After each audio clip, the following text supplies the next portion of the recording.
Hi friends, तो again आज हम आपका डिस्कशन करने वाले हैं। आपका जो 13 दिसंबर 2017 को थर्ड शिफ्ट में पेपर हुआ था, उसका मैथ का जो पोर्शन है, उसके जो बाकी के बचे हुए क्वेश्चंस हैं उसका डिस्कशन करेंगे। चलिए स्टार्ट करते हैं। तो यहाँ पे आपका क्वेश्चन है, एक समठोस प्रिज्म का आधार एक त्रिकोण है जिसकी भुजाएं 6, 8 और 10 सेंटीमीटर हैं।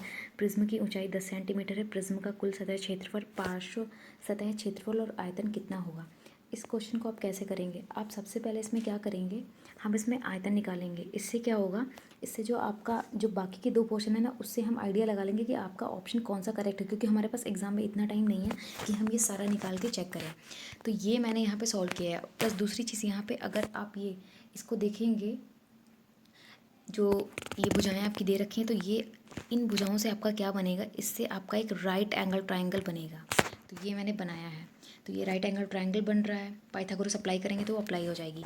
तो यहाँ से पहले मैं क्या करूँगी, इसका एरिया निकाल दूँगी। तो इसका एरिया कितना आ जाएगा इस राइट एंगल ट्राइंगल का, 24। और प्रिज्म की बात की गई, हमें प्रिज्म का आयतन निकालना है। तो इसका वॉल्यूम क्या होता है, बेस एरिया इंटू एच। तो ये आपका 24 मैंने निकाल लिया है। इंटू हाइट आपको कितनी 10 दे रखी है, यहाँ पे पुट करके 240 सेंटीमीटर क्यूब वैल्यू आ गई है। अब क्योंकि मैंने यहाँ पे बात की है कि हम इन दोनों चीज़ों को ना निकाल के आयतन की बात करेंगे, तो अगर आप यहाँ पे हमारे यहाँ पे थर्ड पोर्शन में पूछा गया आयतन क्या है, तो सबसे लास्ट में देखेंगे हमारा आ रहा है आयतन 240। तो 240 आपका ऑप्शन नंबर डी में आ रहा है। तो यहाँ से हम आइडिया लगा लेंगे कि बाकी के ऑप्शन आपके डिस्कार्ड हो जाएंगे। तो यहाँ पे करेक्ट ऑप्शन आपका डी हो जाएगा। आप यहाँ पे बाकी की दो चीज़ें निकालने की आपको ज़रूरत नहीं है। बट अगर 240 आपका सारे ऑप्शन में आता है या एक या दो में आता, तो आपको ये दोनों चीज़ें निकाल के जानी पड़ेंगी, तो निकालना पड़ता। चलिए अगला क्वेश्चन है आपका, यूनियन को 70 तत्वों से सम्मिलित सकल समुच्चय मान लेते हैं। यदि ए बी इस तरह के उप समुच्चय हैं कि एन ए एन बी और n A intersection B is equal to 10 है, तो A intersection dash A dash intersection B dash का हमें मान निकालना है। तो सबसे पहले यहाँ से हम क्या निकालेंगे, आपको एन ए एन बी और ए इंटरसेक्शन बी की वैल्यू दे रखी है। यहाँ से हम एन ए यूनियन बी निकालेंगे। एन ए यूनियन बी का फॉर्मूला आपका होता है n A plus n B minus n A intersection B. यहाँ से आपकी जो एन ए यूनियन बी है, इसकी वैल्यू 40 आ जाएगी। हमें वैल्यू किसकी निकालनी थी, n A dash intersection B dash. ये आपका एन ए यूनियन बी का होल डैश का इक्वल होता है। यहाँ पे टोटल जो आपके दे रखे हैं, ये 70 तत्व दे रखे हैं। तो आपका ये डैश की वैल्यू निकालेंगे तो टोटल कितना है, 70 माइनस आपका ए यूनियन बी की वैल्यू कितनी है, 40 निकालनी है। तो आपकी जो वैल्यू निकालनी थी वो आपकी 30 हो जाएगी। तो यहाँ से आपका जो करेक्ट ऑप्शन है वो ऑप्शन नंबर सी हो जाएगा। तो ये आपका ऑप्शन सी हो गया। इसके बाद का क्वेश्चन है आपका, जब 0.2323 को एक भिन्न बदला, इसको हमें फ्रैक्शन में चेंज करके बताना है कि इसका रिजल्टेंट क्या आएगा। तो ये मैंने यहाँ पे सॉल्व किया। अब 2323 आप देखेंगे यहाँ पे रिपीट कर रहा है। तो अगर कोई संख्या रिपीट करती है उसके ऊपर हम ऐसे बार लगाते थे, जब बार का साइन आता है आपको 99 आ जाता है। तो इसका जो ऑप्शन है ये हो जाएगा। तो option number A is correct here. अगला क्वेश्चन है आपका, किसी से स्केल की सबसे बड़ी मुमकिन लंबाई कितनी हो सकती है जिससे 12 मीटर 20 सेंटीमीटर और 4 मीटर 20 सेंटीमीटर की लंबाइयाँ ठीक ठीक मापी जा सके। तो ये क्वेश्चन आपका है HCF का। ये HCF से निकलेगा। तो अगर इस क्वेश्चन में आप देखेंगे, सबसे पहले इनकी हमें यूनिट देखनी। तो ये मीटर में है, ये सेंटीमीटर, ये मीटर और सेंटीमीटर दोनों में है। सबसे पहले इन सभी को हम सेंटीमीटर में चेंज करेंगे। 12 मीटर को आप सेंटीमीटर में अगर चेंज करते हैं तो ये आपका 1200 सेंटीमीटर हो जाएगा। 20 सेंटीमीटर ऑलरेडी दे रखा था। और 4 मीटर 20 सेंटीमीटर को अगर आप कन्वर्ट करेंगे तो 420 सेंटीमीटर हो जाएगा। इन सभी का अगर आप HCF निकालेंगे तो ये आपका 20 सेंटीमीटर आ जाएगा। यहाँ हम HCF कैसे निकालेंगे, इस 20 से सबसे पहले आप 420 को अगर डिवाइड करेंगे तो ये आपका 20 बार जाएगा। तो ये आपका 400 हो जाएगा, पूरा डिवाइड कर देगा। फिर अगेन आप 20 से इस 1200 को डिवाइड करेंगे तो ये आपका 20 आ जाएगा। तो यहाँ पे जो करेक्ट ऑप्शन है ये आपका हो जाएगा ऑप्शन नंबर सी। तो 20 centimetre is correct. Next question है, अपनी सामान्य से 3/4 रफ्तार से चलते हुए रमेश को घर पहुँचने में 20 मिनट की देरी हो जाती है। तो घर पहुँचने में सामान्य कितना समय लगता होगा ये ज्ञात करना है। कि सामान्य चाल है, उससे वो जब 3/4 रफ्तार से चलता है तो उससे 20 मिनट की देरी होती है। तो अगर आप यहाँ पे देखेंगे तो यहाँ पे आपका स्पीड का रेशियो कितना है, 4:3, 4:3 का है। अब आप सभी को पता है आपका चाल बराबर क्या होता है, स्पीड इज इक्वल टू क्या होता है, दूरी डिस्टेंस बटे टाइम।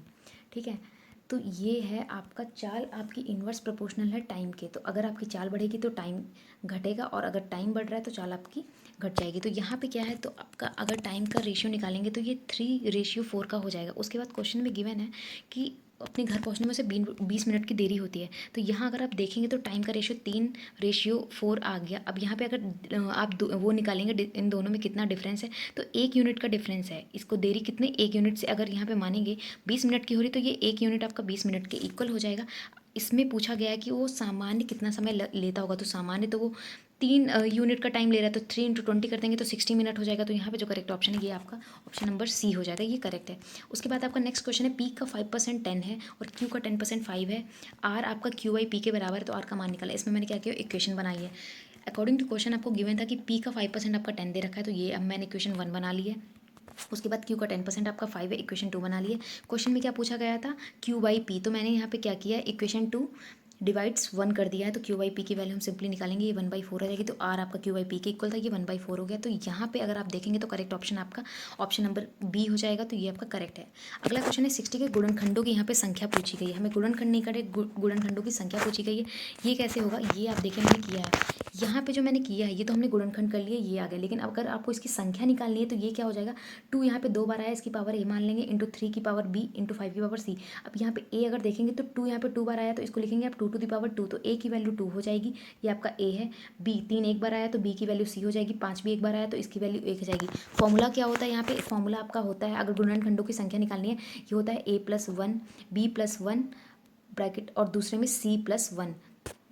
तो अगर आप इस फॉर्मूले को लगाएंगे यहाँ पे, तो आपकी जो वैल्यू है ये आपकी आ जाएगी 2+1 1+1 1+1। अगर सबको डिवाइड करें, मल्टीप्लाई कर देंगे तो ये आपका 12 आ जाएगा। तो यहाँ पे जो करेक्ट ऑप्शन है ये आपका हो जाएगा ऑप्शन नंबर डी, तो ये आपका हो जाएगा करेक्ट, ये ऑप्शन नंबर डी करेक्ट है इस क्वेश्चन में। नेक्स्ट क्वेश्चन है आपका, 2 रेलवे स्टेशन ए और बी एक दूसरे से 110 किलोमीटर की दूरी पर है। ट्रेन एम स्टेशन ए से सुबह 7 बजे निकलती है और स्टेशन बी की ओर 20 किलोमीटर पर आर की रफ्तार से चलती है।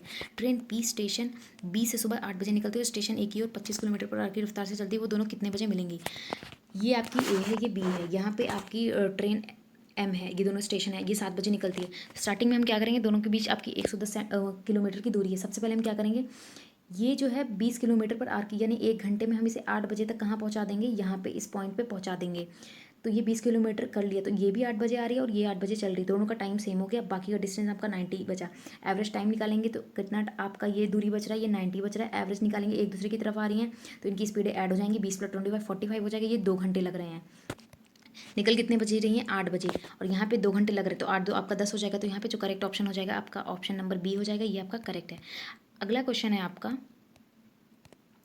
ये है,